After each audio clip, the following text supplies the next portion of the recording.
Here's Donald Trump. And I watched, this is clip number 6. I watched, we didn't pull this, but Andrew Cuomo gave what I thought was had some pretty good remarks to make as they were opening up the Javits Center. The National Guard, I guess, went in there and sort of retrofitted it to be an ICU hospital, essentially. And he had some very, I'm not a fan of his in terms of what he's done as governor in many instances. And I am appreciative that he has allowed Governor Nixon to push her initiatives in New York State. But the guy gave a moving set of remarks to the people and reminded, everyone there that they are on the front lines, that you have people who are going in every day, willingly risking exposure to this. Ages 20s, 30s, 40s, 50s, 60s. We're seeing people of all those ages in the ICU, seeing people of all those ages die. These folks have family members at home. They are under-equipped. And Donald Trump, he's mad at Andrew Cuomo. And so this is the way that he reacts. Clip number 6. For years, 10 to 20,000 masks. Okay, it's a New York hospital. It's packed all the time. How do you go from 10 to 20 to 300,000? 10 to 20,000 masks to 300,000, even though this is different. Something's going on, and you ought to look into it as reporters.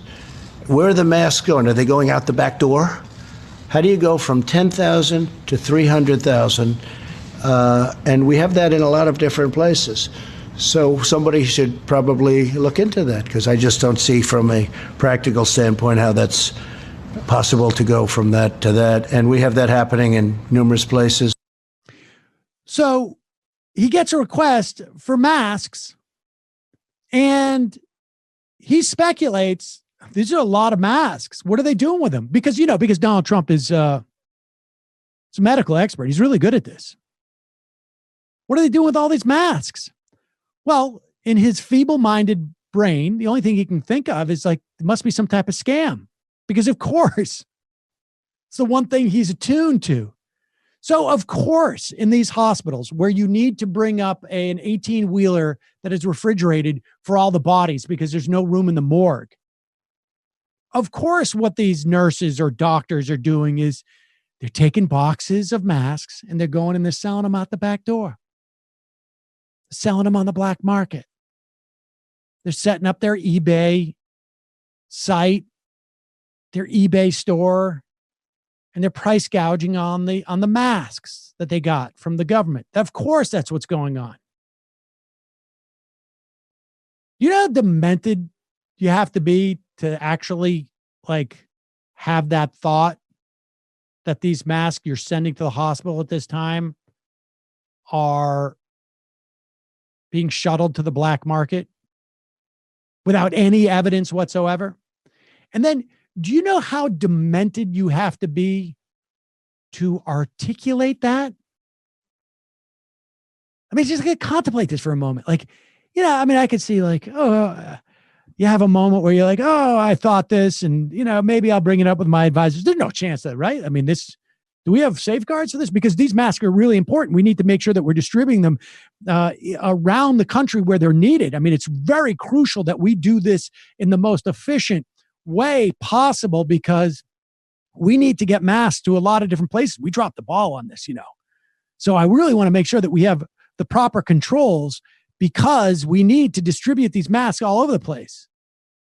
I mean, I can imagine having that conversation with an advisor, but to go out and say, we should have reporters should get on this.